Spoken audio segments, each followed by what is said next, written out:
أعوذ بالله من الشيطان اللعين الرجيم بسم الله الرحمن الرحيم الحمد لله رب العالمين والصلاة والسلام على سيد الأنبياء وخاتم المرسلين سيدنا ونبينا بالقاسم محمد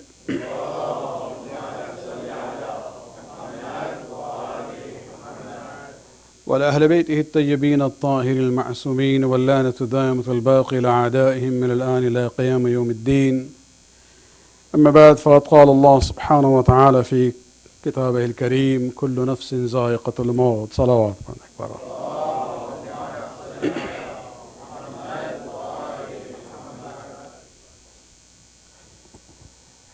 When I was thinking about what do I recite tonight, coming to the Masumin Islamic Center, where I normally come for the first Thursday of the month, I was just looking at the last 3 months that we have gone through.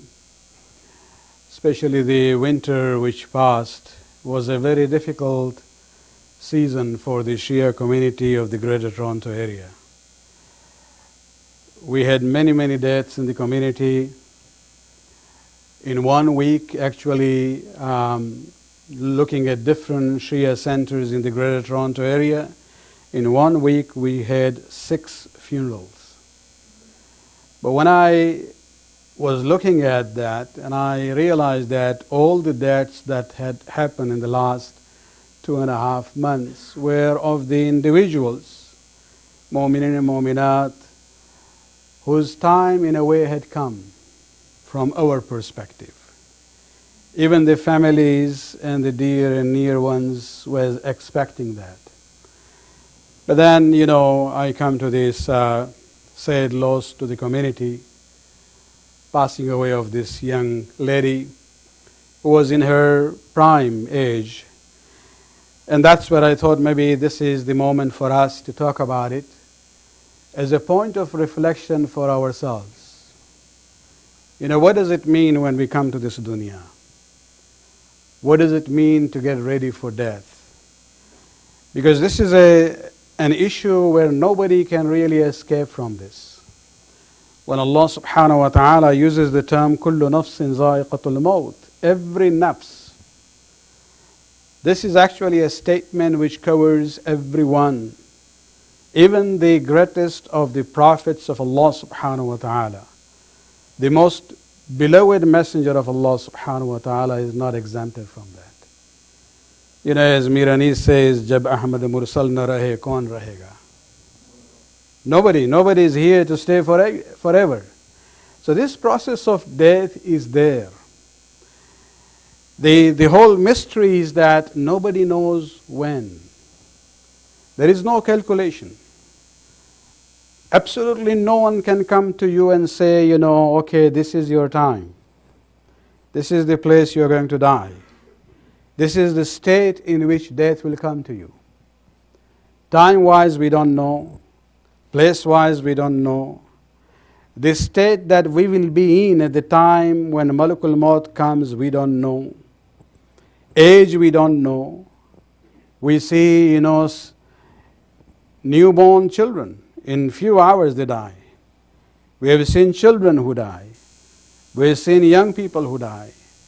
We have seen the people who were in the prime of their, physical health, they die. There were people who were very active physically, very fit, and they die on the sports ground. People who die from all different ages. And this is where, we are told again and again that لِكُلِّ أُمَّةٍ أَجَلٌ. Although it is a general statement in a collective form, but it applies to every individual. إِذَا جَاءَ أَجَلُهُمْ, when the ajal and the time of death comes, فَلَا يَسْتَأْخِرُونَ وَلَا يَسْتَقْدِمُونَ. It cannot be postponed. It cannot be delayed. A prophet like Dawood alayhi salam, they never get a chance even to sit down, from the standing position that he was. And so we have to think about it, Let me just interject here a statement sometimes I hear from young people where they say, we have non-Muslim friends, and sometimes they insist, let us go to the club. Maulana, I'm sure about myself. I will not do anything wrong. I'm not going to drink. I'll maintain my modesty. I don't know how they're going to do that, but we hear that. My point is, okay, maybe I might trust you. May. But the issue is that, just think about it. Suppose death comes to you there. Is that the place or the state you would like to die in? No. So irrespective of this issue, whether, I will be influenced by the environment or not, which is a very serious issue, the point is, think about death. There is no time, no warning, nothing. It can come anywhere, any place, at whatever age. And this is where we are told all the time. If you look at, the surah that we recite in Surah Jumada, where Allah subhanahu wa ta'ala says, قُلْ إِنَّ الْمَوْتَ الَّذِي تَفِرُّونَ مِنْهُ. The maut and the death that you are running away from it, فَإِنَّهُ مُلَاقِيكُمْ. Whether you run away from it or not, it is going to come and meet you. And it's a very stubborn phenomenon. You can't run away from it. And then you will be sent back to alim al-ghaybi wa shahada, somebody who knows everything. فَيُنَبِّئُكُمْ بِمَا كُنْتُمْ تَعْمَلُونَ. And he will tell you everything that you were doing in this dunya. He will open the book for you. These are the things that you had done.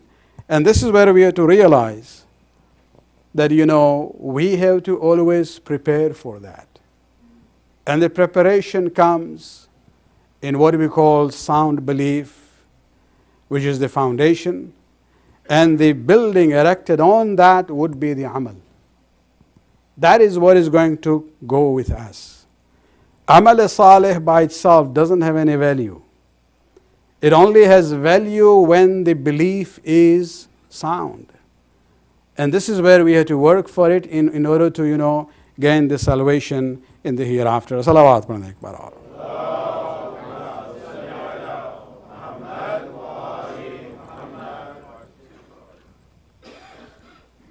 I don't intend to give a long lecture. It's just the half an hour normally we use for Thursday nights.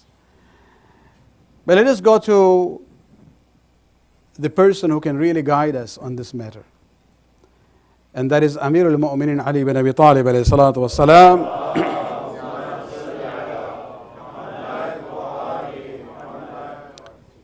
In khutbah number 203, which is a very brief but very powerful khutbah. It's worth going and reading that. Because there Ali says, do not ask from Allah subhanahu wa ta'ala to be free from challenges. Don't say, Allah, don't give me fitna. Fitna means test and trial. Because that is the meaning of coming to this dunya. So the fitna would be there, test and trial would be there. The only thing we have to do is that we have to ask Allah subhanahu wa ta'ala that, oh Allah, give me the wisdom and the courage to go through those tests and trial in a way that I'll be successful. And then in that khutbah he says something very, very interesting. Sometimes we look at things from different perspective. He says, إِنَّ الْمَرْءَ إِذَا هَلَكَ. When a person dies, what do the people of dunya who are around that person would say? قَالَ النَّاسِ مَا تَرَكَ. They will say what he has left behind. If you're a materialistic person, you will say, oh, he is a very successful businessman. He left this behind and that behind. But then you have to look at the other side of the journey. The people in this dunya will say, what has this person left behind? وَقَالَتِ الْمَلَائِكَةِ. But the malaika on the other side of that door of death, they will say, مَا قَدَّمَ. What did this fellow bring with him? It is not important what we leave behind. What is important is what we send ahead. مَا قَدَّمَ. What have you really presented, for the future, for the dunya which is known as barzakh, and later on the life which is going to be everlasting, which doesn't have any maut, no end to it. And so this is where when we talk about preparing ourselves for maut, that is the concept that we have to keep in mind all the time. Salawat Barat.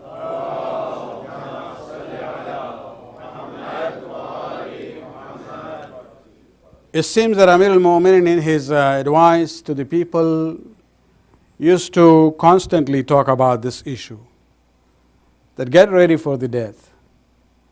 When we hear these words, we say, okay, I have to make sure I have a proper will, everything signed and witnessed. I have to make sure I have a member of a community, so I have, a place to be buried properly. I have to make sure, if I have insurance, what will happen to my family after me, things like that. But when we talk about preparing for death from the perspective of the hereafter, it is a very different thing. And I'm not saying you don't have to do all those things. Writing of a will is an important issue from the Islamic point of view. Preparing for where we are going to be buried is also an important issue, so we do not become a burden on the community. These things are important, but we have to look at future planning in a long-term basis, not only from the perspective of this dunya. And the short answer, a very powerful answer, comes from Amir al-Mu'minin Ali bin Abi Talib alayhi salatu wasalam.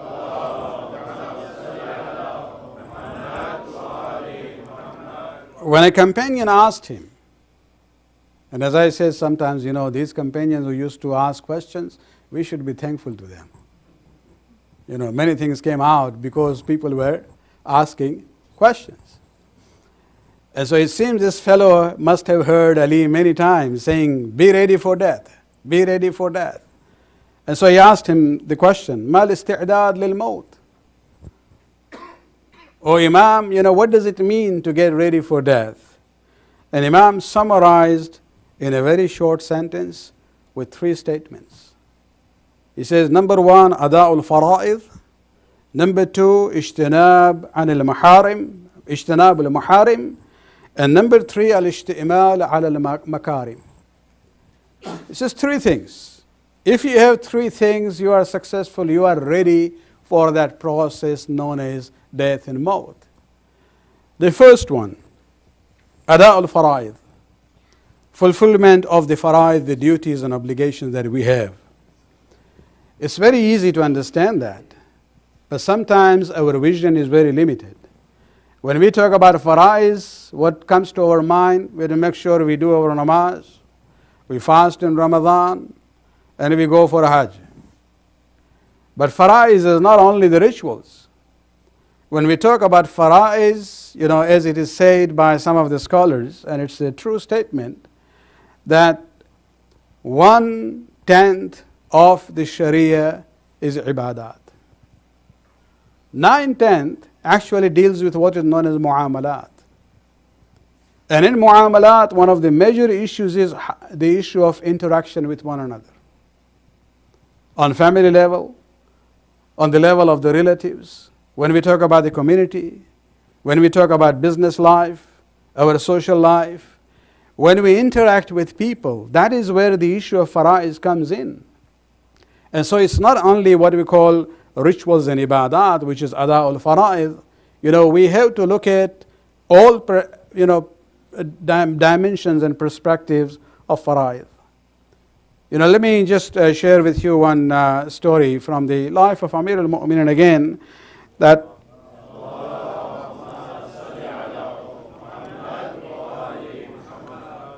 he had a companion by the name of Ziyad al-Harithi. And probably he was in the area of Basra, and this is the time when Amir al-Mu'minin had gone there to deal with this menace and the problem in Basra. After the battle and everything, he was told about Ziyad al-Harithi, and he was told he was not feeling well. And Imam decided to go for his ayadat, to visit him. Now when Amir al-Mu'minin in that situation, when he goes somewhere, he is not only alone. He has his own companions, the senior members of his staff with him. And so he went for the visitation there, sat down after asking him about his wealth. Imam noticed his house. And he says to him that, you, mashallah, have a very big house, very vast. But what are you going to do with this? You need this house more in the akhirah. I'm sure for a moment this fellow must have been feeling more depressed than before when Ali mentions that. But then Amir al-Mu'minin immediately, came to his rescue in a way. He says, don't worry.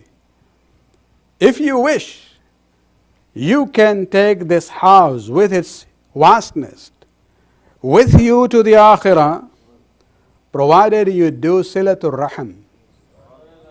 Fulfill the rights of your relatives. Fulfill the dues which is there for the poor people in this house. So use this place in order to do ada'il fara'id.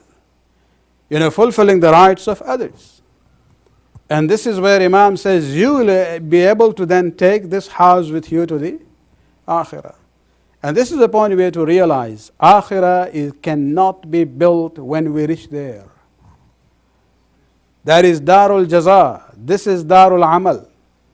If you want to build something, you will have to build it here.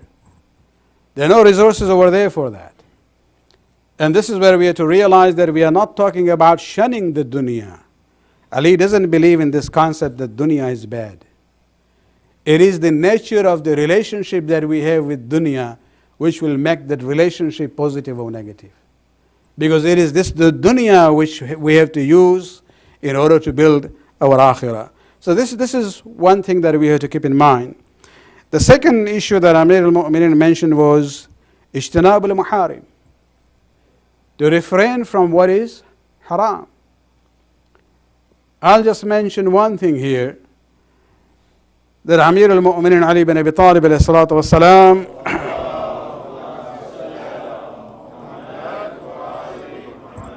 had a companion about whom he talks in Nahl al-Balagha. And this fellow had died when Ali was alive. So Amir al-Mu'minin is praising him.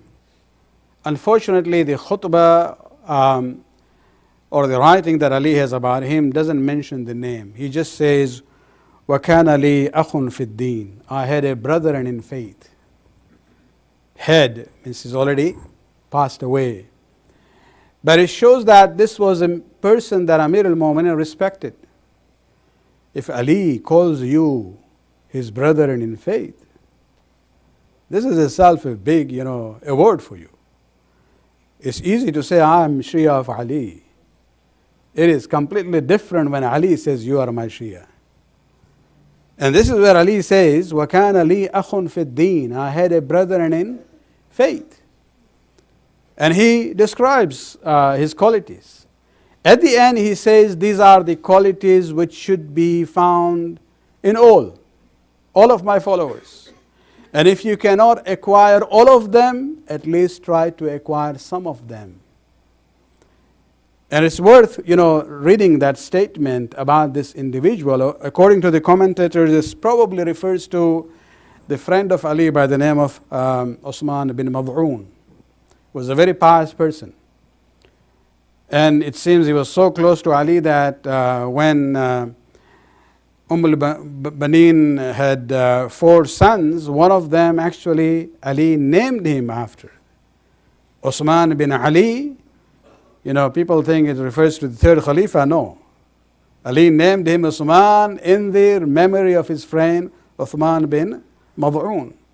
And so just one of the qualities, and this is very important for us in this western part of the world.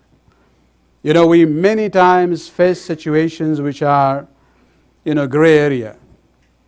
If things are black and white, it is easy for us to make the decision. We know what is right and what is wrong. The more challenging part is when we are in the gray area. We are not sure. Do we go this way or we go that way? And what is the criteria? What can be the mash'al and the light and the lamp which will show us where to go? This is the example of a Shia of Ali. Where Amir al-Mu'minin says, وَإِذَا بَدَأَ أَمْرَانِ. When he was faced with 2 issues, a crossroad, he didn't know what to do. He used to look at his own heart. Heart in the meaning of his own desires. What is the inclination of his nafs? What does he like? And then once he identified, okay, my heart says, this is what I like, this fellow would then go the opposite way. Just to make sure that he is not getting into a doubtful situation. When we talk about ihtiyat these days, people say, well, don't say ihtiyat, just say, is it allowed or not? Well, not everything is black and white. There are many, many situations in life which will be gray area. And that is where we have to see, that in order to make sure that we have salvation and najat in the hereafter, we have to fight against our own inclinations and our own desires. Salawat.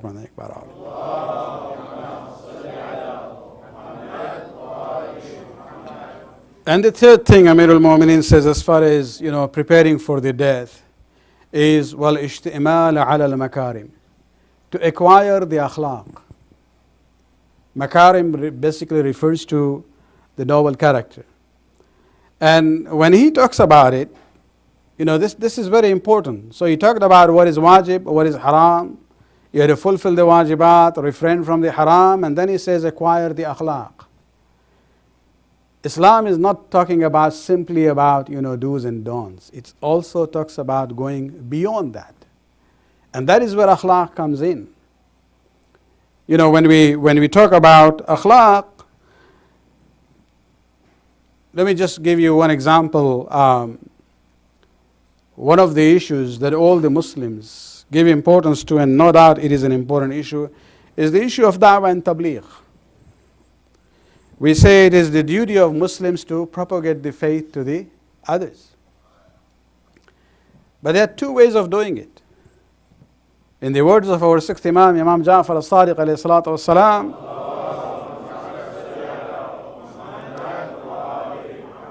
he talks about a method which we do not really discuss about it. What is the most common method? We say, let's have programs, have lectures, publications, TV programs. These are the things. Let us inform the world about what is Islam.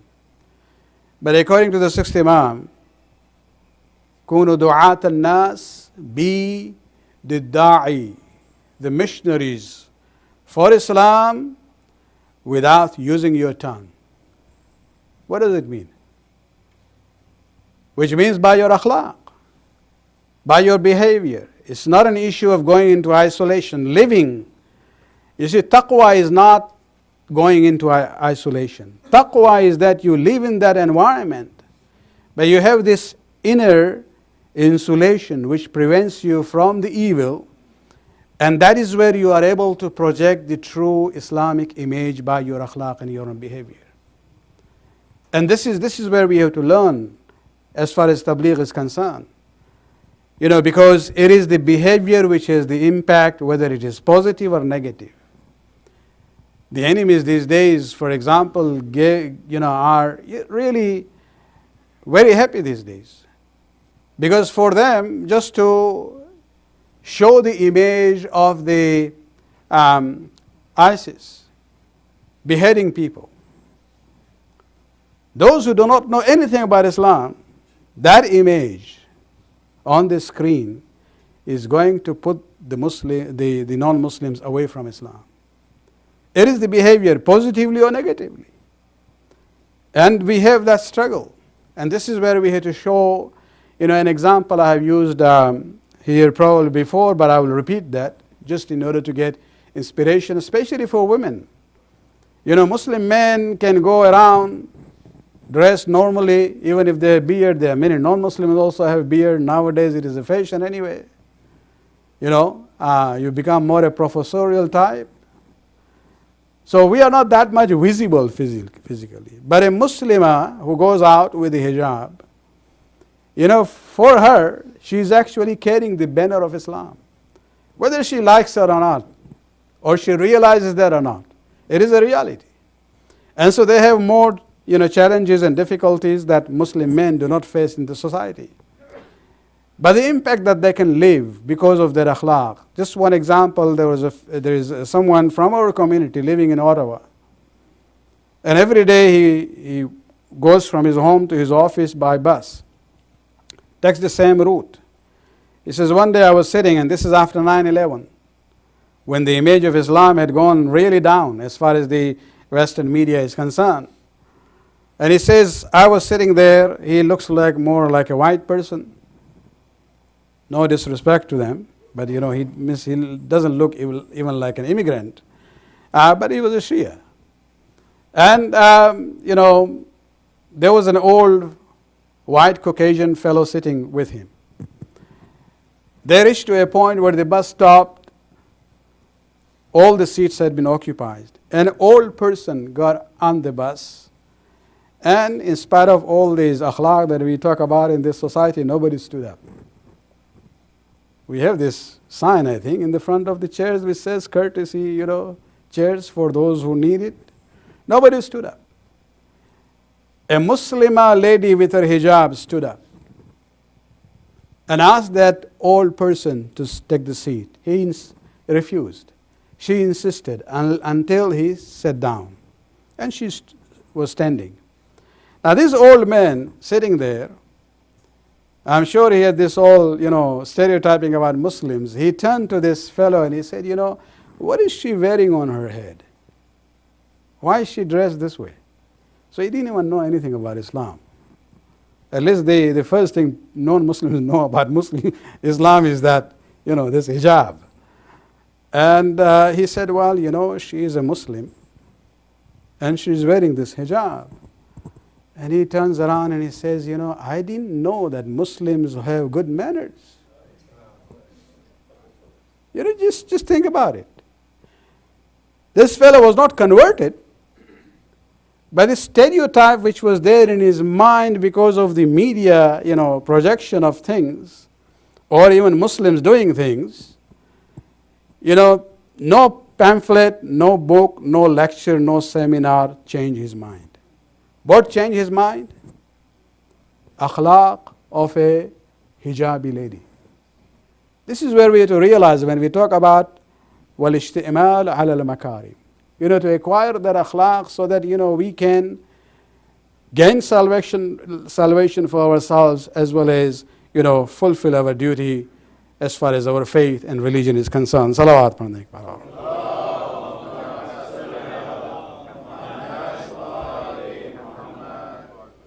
When it comes to the akhlaq, just another hadith from the Imam, which really he summarizes. He says, when you talk about interaction with people, خالط الناس مخالطة. Live with people. Interact with the people in a way. And this is where he says two things. إن متم معها بكوا عليكم. Interact with people, live with people in such a way that if you die, people remember you, your goodness, your akhlaq, and cry for you. وَإِنْ عِشْتُمْ حَنُّوا إِلَيْكُمْ. And if you're alive, they actually long to see you and meet you. And this is where we are talking about akhlaq of an individual. That this is the mukhalata that Amirul Mu'minin is expecting from his Shias. And this is where we have to realize that, when we talk about preparing for death, we cannot postpone things and say, we will do it when we have time, when we are retired. Well, when you are retired, you really don't have any power, anything to do anything. There are no more challenges there. You have challenges starting from the day you become baligh. So there's no issue of saying that, we can postpone things till when we become retired. Because you might be able to postpone that in your planning, but Malakul Maut has a different timings. And this is where we have to realize that we have to be ready at all the times, in whatever state that we are. And only then we will be able to have that success in the hereafter. And then Amir al-Mu'minin ends with these words where he says, when he was asked, وَمَا الْإِسْتِعْدَادُ لِلْمَوْتِ, says three things: أداء الفرائض, اجتناب المحارم, والاجتماع على المكارم. Then he says ثم لا يبالي أوقع على الموت أو وقع الموت عليه.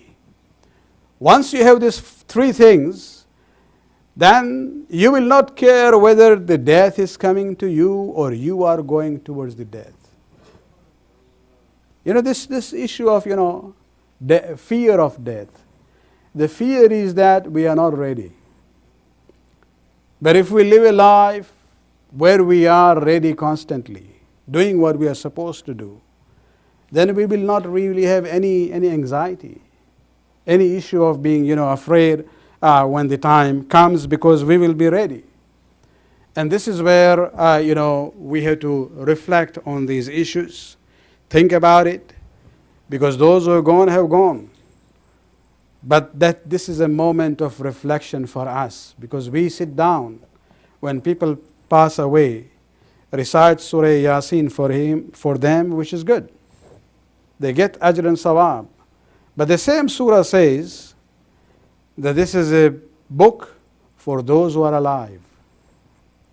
So the message of Surah Yasin, the sawab of Surah Yasin is for the marhumin. But the message of Quran is for those who are alive.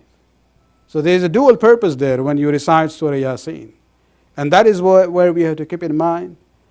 And we pray to Allah subhanahu wa ta'ala that may He give us the tawfiq to understand the reality of life and fulfill our duties in the best of manners. امیر المومنین نے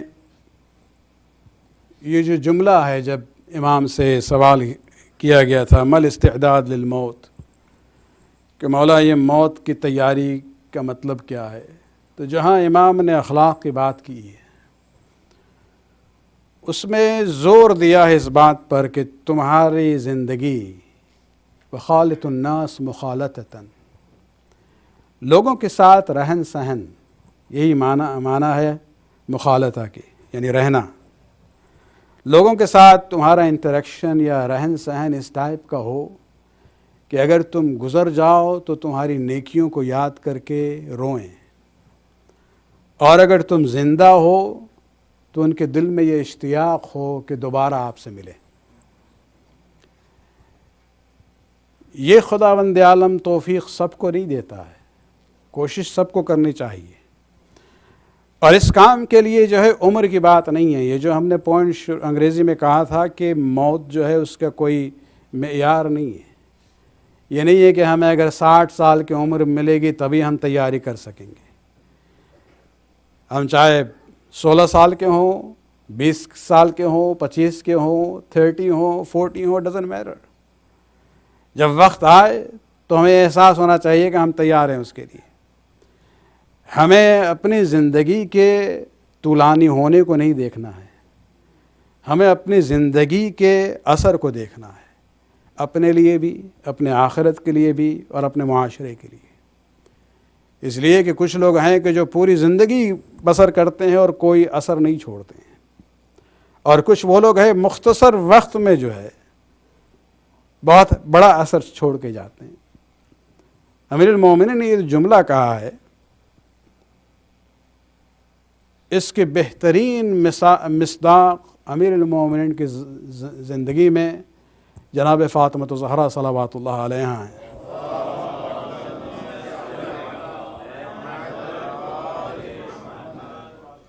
کتنی سال رہیں علی کے ساتھ؟ آپ نے کبھی کیلکولیٹ کیا ہے؟ 10 سال بھی نہیں، 9 سال. لیکن اس 9 سال کی زندگی میں جناب فاطمہ نے اپنے عمل سے، اپنے کردار سے امیر المومنین پر جو اثر چھوڑا ہے، یعنی علی ہمارے اور آپ کے مشکل کشا ہیں. اگر آپ علی سے پوچھیں کہ مولا آپ کا بھی کوئی مشکل کشا ہے، تو وہ جواب دیں گے فاطمہ الزہرا. جب دفن کیا ہے بی بی کو، تب ایک جملہ کہا ہے مولا نے کہ میری حمایت کے لیے 2 ستون تھے میری زندگی میں. ایک ستون اس وقت گرا ہے کہ جب رسول اسلام کی وفات ہوئی ہے، لیکن ایک اور ستون باقی تھا جو آج ہم دفن کر رہے ہیں۔ امیر المومنین کی زندگی میں جناب فاطمہ کا وجود بہت ہی اہم تھا۔ اکثر فرمایا کرتے تھے کہ جب رسول کے بعد ہم امت کی جب بے وفائی کو دیکھتے تھے اور لوگوں سے جب ملتے تھے، جو ان کا رویہ دیکھتے تھے، بڑی اذیت پہنچتی تھی، لیکن جملہ علی کا ہے کہ لیکن ہم گھر پہ جب آتے تھے اور میری نظر جو ہے فاطمہ کے چہرے پر جاتی تھی تو میرا تمام غم جو ہے ختم ہو جاتا تھا۔ یہ وہ سکون کا منبع تھا امیر المومنین کے لیے، اور اس لیے علی کو ہم اکثر یہ کہا کرتے ہیں، اور جو حضرات فاطمیہ کے مجلسیں سن چکے ہیں، کہ فاطمہ کو صرف رسول کی بیٹی اور علی کی زوجہ اور حسنین کی ماں نہ سمجھے، بلکہ بذات خود یہ ولیت اللہ ہیں، بلکہ ولایت اور حمایت امیر المومنین میں پہلی اگر شہادت ہوئی ہے، پہلی شہیدہ فاطمہ الزہرا ہے۔ جس طرح سے جناب فاطمہ نے حمایت کی تھی، جس طرح سے سپورٹ کیا ہے امیر المومنین کو، یعنی آپ اس حالات کو دیکھ لیں، ابھی بھی ایام فاطمیہ گزرے ہیں اور یقیناً وہ مناظر آپ کے ذہن میں ہوں گے جو آپ سنتے رہتے ہیں، کہ اس حالت میں بھی خاتون کے لیے گھر سے باہر نکلنا بڑا مشکل تھا، لیکن بی بی کو جب در و دروازے کے درمیان جب بے ہوش ہو جاتی ہیں اور جب افاقہ ہوتا ہے، سب سے پہلا سوال جناب فضہ سے یہی پوچھتی ہیں، این ابی الحسن، این ابی الحسن، میرے ابو الحسن کہاں ہیں؟ اور جب کہا گیا ہے کہ انہیں گرفتار کر کے لے گئے ہیں، اس وقت بی بی جاتی ہیں اور نعرہ یہی تھا، یہ ہمارے تاریخ کا مشاہدہ ہے کہ وہاں یقیناً قتل ہو جاتا ہے۔ ابن قتیبہ کے اگر الامام والسیاسہ کو دیکھیں تو وہاں دھمکی تھی کہ علی بیعت کرو ورنہ ہم قتل کر دیں گے، وہاں قتل ہو جاتے میرے اور آپ کے امام اگر باقی تھے اس وقت تو فاطمہ الزہرا کی وجہ سے۔ یہ حامی تھی اس وقت جنہوں نے آ کے کہا تھا کہ اگر میرے ابو الحسن کو نہ چھوڑا تو ہم اپنے بال کو کھول کے تمہارے لیے بد دعا کریں گے۔ جہاں سلمان کو بھیجتے ہیں مولا کہ بی بی سے کہہ دو کہ رسول اللہ کی وصیت کو یاد رکھے کہ ہمیں ان حالت میں امت کے بقا کے لیے ہمیں صبر کرنا ہے۔ عزیزان حسین، بس وہ آخری ایک مرحلہ آتا ہے کہ جناب شیخ عباس قمی کی روایت کے مطابق کہ جب امیر المومنین نے جناب سیدہ کے اس جسد طاہر کو جب لحد میں لٹایا ہے، دو ہاتھ نمودار ہوتے ہیں، علی نے دیکھ لیا کہ یہ رسول اللہ کے ہاتھ تھے، بس یہ فرماتے ہیں کہ یا رسول اللہ، یہ آپ کی امانت ہم آپ کو لوٹا رہے ہیں، لیکن امانت صحیح سالم ملی تھی، لیکن امت نے جو ظلم کیا ہے، اے یہ رسول اللہ بیٹی سے پوچھ لے، اس لیے کہ بہت درد اور تکلیف کے خزانے کو اپنے دل میں چھپا کے لے کے جا رہی ہے۔ الا لعنۃ اللہ علی القوم الظالمین سیعلم الذین ظلموا ای منقلب ینقلبون۔ خداوند اس کے لیے بات قبول فرما، ہمارے گناہوں کو بخش دے، ہمارے توفیقات میں اضافہ فرما۔ خداوندہ جہاں جہاں مومنین ان کو حفظ امان میں رکھ۔ خداوندہ جہاں جہاں تکفیری افواج ہیں ان کے تمام طاقت کو نیست و نابود فرما، امام کے ظہور میں تعجل فرما۔ خداوندہ جن مرحومین کے لیے سالم ثواب کی مجلس سے خداوندہ ان کے گناہوں کو معاف فرما، ان کے درجات کو بلند فرما، ان کو محمد آل محمد کے ساتھ محشور فرمانا۔ ربنا تقبل منا انک انت السمیع العلیم۔